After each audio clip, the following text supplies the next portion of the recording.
ఈరోజు సమగ్ర జీవన శైలి, సమగ్ర జీవన సూత్రాల్లో భాగంగా మనం తెలుసుకున్నటువంటి ఒక చిన్న అద్భుతమైన విషయం ఏంటంటే, మనం మనం డైలీ వాడుతున్నటువంటి వంట నూనెలు. దాన్ని గమనించండి. నేను చెప్పబోయేటువంటి విషయాలు.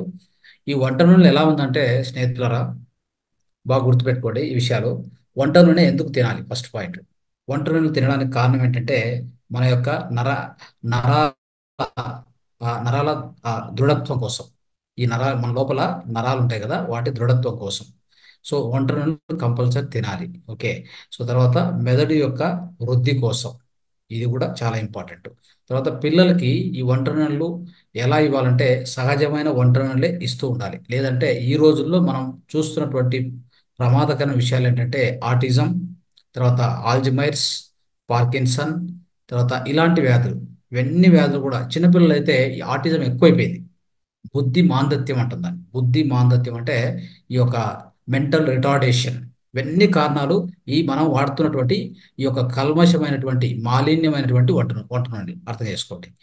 సరే, ఇది ఏంటి, ఎలా జరిగింది ఏంటంటే, ఈ అంటే ఈ ఇప్పుడు ఈ ఈ ఈ రోజుల్లో, ఈ మధ్య కాలంలో చూస్తున్నాం ఇవన్నీ కూడా మార్పులు. ఎట్లా అంటే, ఈ మధ్య కాలంలో మనకు దొరుకుతున్నటువంటివి, సూపర్ మార్కెట్ దొరికేటివి అన్నీ కూడా రిఫైన్డ్ ఆయిల్సే.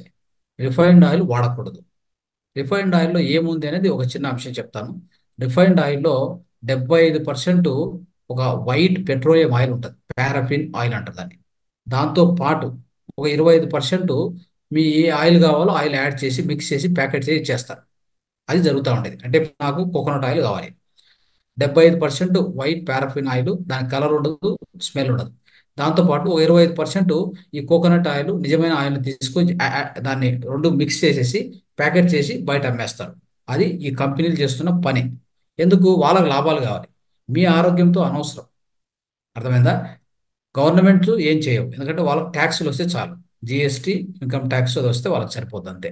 సో కాబట్టి ఇట్లా జరుగుతున్నటువంటి ఈ సమయంలో మనకు మనమే జాగ్రత్త తీసుకోవాలి తప్ప ఎవరు మన గురించి పట్టించుకోవాలి లేరు.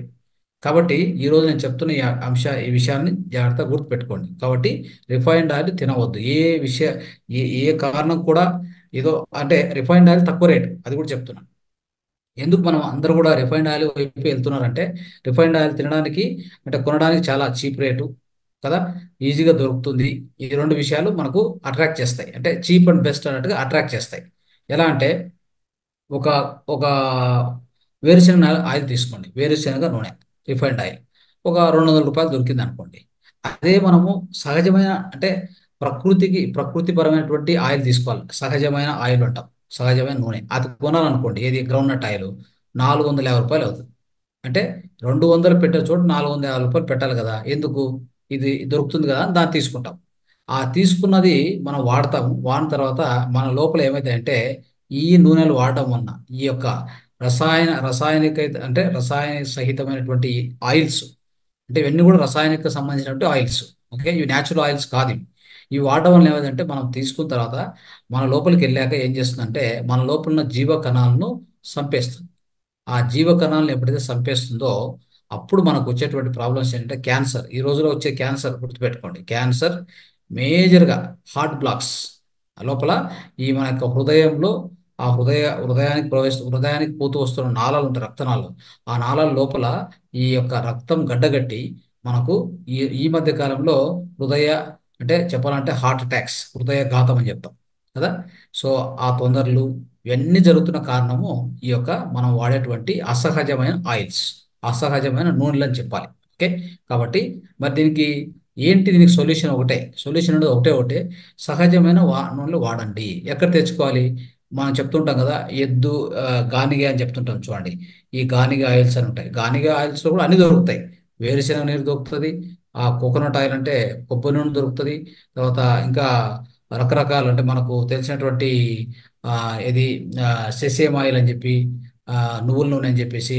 సెసేమ్ ఆయిల్ అంటే నువ్వుల నూనె అన్ని దొరుకుతాయి, అన్ని రకాల నూనెలు దొరుకుతాయి. అయితే మీరు చేయవలసింది ఏంటంటే, మీకు దగ్గరలో ఉన్నటువంటి ఒక రైతు దగ్గరకో, ఒక న్యాచురల్ ఫామ్కో, లేదంటే ఈ మధ్య కాలంలో సిటీలోనే వచ్చాయి, చిన్న చిన్న చిన్న యూనిట్స్ వచ్చాయి. అన్ని చోట్ల దొరుకుతాయి ఆ యూనిట్స్. వాళ్ళు అక్కడే మీ ఎదురుగానే ఆయిల్, అంటే ఆ యొక్క గింజలు తీసుకొని, నూనె గింజలు తీసుకొని మీ ఎదురుగానే చేసేసి బాటిల్ వేసి ఇచ్చేస్తారు. ఓకే. అంతే. సో ఇంకోటి బాటిల్, ఈ నూనె కూడా బాటిల్ మీరు స్టోర్ చేస్తారు కదా, ఖచ్చితంగా మీరు చేయవలసింది అంటే గాజు బాటిల్ ఉండాలి, స్టీల్ బాటిల్ ఉండాలి, గుర్తుపెట్టుకోండి. ఏ ఏ ఏ యావదే అంటే ఏ కారణం కూడా మీరు పొరపాటున కూడా ఈ యొక్క ప్లాస్టిక్ బాటిల్లో దాన్ని స్టోర్ చేయడానికి పోవద్దండి. ఓకే. దానివలన ఏం నష్టం అనేది నేను చెప్పాను మీ క్లాస్లో. దయచేసి ఆ యొక్క ప్లాస్టిక్ బాటిల్ వాడడం అనేది అది వదిలేయండి. సో ఈ విధంగా, సో మనం దీన్ని అంటే ఇదంతా ఏంటంటే ఇంకోటి, ఈ కొలెస్ట్రాల్ అనేటువంటిది కూడా మనకు చాలా మంది ఏం చేశారంటే ఈ అంటే ఈ ఇప్పుడు ఉన్నటువంటి సమాజంలో ఇంతకుముందు కూడా కొలెస్ట్రాల్ ఎక్కువ కొబ్బరి నూనె వాడితే ఆ, ఈ సహజమైన ఆయిల్స్ వాడొద్దు, దాంట్లో కొలెస్ట్రాల్ ఎక్కువ ఉంటుందని కంపెనీలు ప్రచారం చేస్తూ వచ్చాయి. అందుకే అందరు రిఫైండ్ ఆయిల్ అని దాని వైపు ఎందుకు వెళ్ళారంటే, చీప్ అండ్ బెస్ట్ ఒకటి. ఈ కంపెనీలో అడ్వర్టైజ్మెంట్ ఎలా ఉంటుందంటే ఆ, వేరే ఆయిల్స్ మీరు వాడితే, డైరెక్ట్గా వాడితే దాంట్లో కొలెస్ట్రాల్ ఎక్కువ ఉంటుంది అని. అది తప్పది. కొలెస్ట్రాల్ కొలెస్ట్రాల్ అలా రాదు. కొలెస్ట్రాల్ అనేది షుగర్ ఎక్కువ తింటే కొలెస్ట్రాల్ వచ్చేది. రైసు ఇట్లాంటివి అంటే ఏదైతే గ్లూకోజ్ ఎక్కువగా మనం, గ్లూకోజ్ అనేది ఎక్కువగా ఉత్పత్తి అవుతుంది చూడండి, ఆ పదార్థాలు తింటే దాని నుంచి వచ్చేదే బ్యాడ్ కొలెస్ట్రాల్. అది ఆ షుగర్ అనేది ఏమైందంటే ఎక్కువగా డిపాజిట్ అయ్యి రక్తనాళాల్లో, దాన్ని మన యొక్క కాలేయం ఏం చేస్తుందంటే దాన్ని తీసుకొని ట్రైగ్లిజరైడ్స్ గా కన్వర్ట్ చేసి, లేదా ఓ కొవ్వు పదార్థంగా దాన్ని పరివర్తన చెందించి దాన్ని మన యొక్క రక్తనాళాల లోపల అంటే అతికిస్తుంది అనమాట. రక్తనాళాల లోపల అదే కొలెస్ట్రాల్ అనేది, అదే బ్యాడ్ కొలెస్ట్రాల్ అనేది. బ్యాడ్ కొలెస్ట్రాల్ మనం తినే నూనె నుంచి రాదు. ఓకే. చెప్పాలంటే మనము కోకోనట్ ఆయిల్, స్వచ్ఛమైన కోకోనట్ ఆయిల్, దాన్ని వర్జిన్ కోకోనట్ ఆయిల్ అంటాం. అందుకే మనం గుర్తుపెట్టుకోండి, ఇక్కడ మెయిన్గా మనం ప్రధానంగా గుర్తుపెట్టుకోవాల్సింది కోల్డ్ ప్రెస్డ్ ఆయిల్స్. ఓకే. మీరు ఏం తీసుకోవాలి? Cold pressed oils. Cold pressed oil చెప్పొచ్చు, వర్జిన్ కోకోనట్ ఆయిల్. ఈ వర్జిన్ కోకోనట్ ఆయిల్ చూడండి, అది చెప్పాలంటే హృదయానికి ఎంత మంచిది అంటే ప్రతిరోజు ఒక స్పూను కోకోనట్ ఆయిల్ మనం తాగితే నేరుగా, అది ఎంత మంచి పని చేస్తుందంటే మన బ్రెయిన్ డెవలప్మెంట్ కానీ, పిల్లలకైతే బ్రెయిన్ డెవలప్మెంట్ కానీ, అదొకటే కాదు, ఇంకా చెప్పాలంటే ఆల్జిమేర్స్ డిసీజు, పార్కిన్సన్ డిసీజు, ఇట్లా రోగాలు ఉన్న వాళ్ళకి ఈ అద్భుతమైన పని చేస్తుంది. ఇంకా హృదయం ఆరోగ్యాన్ని చాలా బాగా కాపాడుతుంది. ఏది? ఒక్క స్పూను కోకోనట్ ఆయిల్ ఎప్పుడు పొద్దున్నే పరగడుపున తాగితే. సో ఇంత అద్భుతమైన విషయాలు స్నేహితులారా. సో ఇవన్నీ కూడా మనము గుర్తుపెట్టుకోవాలి. సో ఇప్పుడు ఈ వేరుశెనగ గింజలు ఉన్నాయి, దానిపైన పొట్టు ఉంటుంది. ఆ పొట్టు లోపల కూడా సో అద్భుతమైనటువంటి ఈ యొక్క మెడికల్ పదార్థాలు ఉన్నాయి దాని మీద. దాంట్లో కూడా ఎన్నో మెడికల్ ప్రాపర్టీస్ ఉన్నాయి. అలాంటి పొట్టును కూడా మనము వేస్ట్ చేయకూడదు, దాన్ని కూడా వాడుకునేంత అవకాశం ఉంది స్నేహితులారా. సో ఇట్లా మీరు ఈ యొక్క నూనెల విషయంలో ఇది ఖచ్చితంగా పాటించండి. ఒకటి ఏంటంటే ఒక వారంలో చెప్పాలంటే, అది ఇప్పుడు చెప్పాను కదా, పిల్లల యొక్క మెదడు, నరాలు ఇవన్నీ కూడా అవయవాలు అన్ని బాగా అభివృద్ధి చెందాలంటే ఈ సహజమైన నూనెను మాత్రమే మీరు ఇస్తూ ఉండాలి. గుర్తుపెట్టుకోండి. యావది ఏ ఏ కారణం చేత కూడా ఈ రిఫైన్డ్ ఆయిల్ చేయకపోవద్దు. పిల్లల యొక్క అభివృద్ధి, మెదడు యొక్క వృద్ధి తగ్గిపోతుంది, రోగాలు వస్తాయి. తర్వాత ఒక వారంలో 2 నుంచి 3 చెంచాలు వేరుశెనగలు కానీ, 2 నుంచి 3 చెంచాలు నువ్వులు కానీ, 2 నుంచి 3 చెంచాల కొబ్బరి తురుముతాం కదా కొబ్బరి, అది కానీ పెరుగుతున్న పిల్లలకు బాగా అభివృద్ధి చెందేటువంటి శరీరానికి అది చాలా చాలా మంచి చేస్తుంది. అది అట్లా అది మీరు ఇవ్వచ్చు. తర్వాత ఇంకోటి, ఈ రోజులో 20% పిల్లలు ఇప్పుడు చెప్పినట్టుగా ఫిట్స్, మూర్ఛ రోగాలు ఇవన్నీ ఎక్కువగా ఎందుకు వస్తున్నాయంటే, ఎస్పెషల్లీ చూడండి, ఈ ఫిట్స్ అనేది ఎక్కువైపోయింది ఈ మధ్య. మూర్ఛ రోగం అనేది ఎందుకంటే ఈ యొక్క నరాల బలహీనత. ఈ నరాల బలహీనత కారణము మనం వాడేటువంటి ఈ రిఫైన్డ్ ఆయిల్స్ అని అర్థం చేసుకోవాలి మీరు. సో ఇది అందుకోసమే మనం ఖచ్చితంగా దీన్ని ఈ విధంగా వాడుకుంటూ పోతే. ఇంకోటి, ఈ రోజుల్లో చాలా మంది ఆలివ్ ఆయిల్ అని వాడుతూ ఉంటారు. ఆలివ్ ఆయిల్ ఆలివ్ ఆయిల్ అనేది మనకు సంబంధించింది కానే కాదు, మన మన దేశంలో పెరిగింది కూడా కాదు. అది ఎక్కడి నుంచో వస్తుంది. అది ఇంకోటి, ఎప్పుడు కూడా ఏ ఆయిల్స్ అయినా కానీ మీ పరిసరాల్లో మీకు ఎప్పుడు పూర్వకాలం నుంచి వాడుతున్న ఆయిల్సే వాడాలి. ఇప్పుడు చూడండి, ఒక నార్త్ ఇండియా తీసుకుంటే ఎక్కువగా వాళ్ళు ఏం వాడతారంటే ఈ మస్టర్డ్ ఆయిల్ అని వాడతారు. మస్టర్డ్ ఆయిల్ అంటే దాన్ని మస్టర్డ్ ఆయిల్ అంటాము, అది వాడతారు.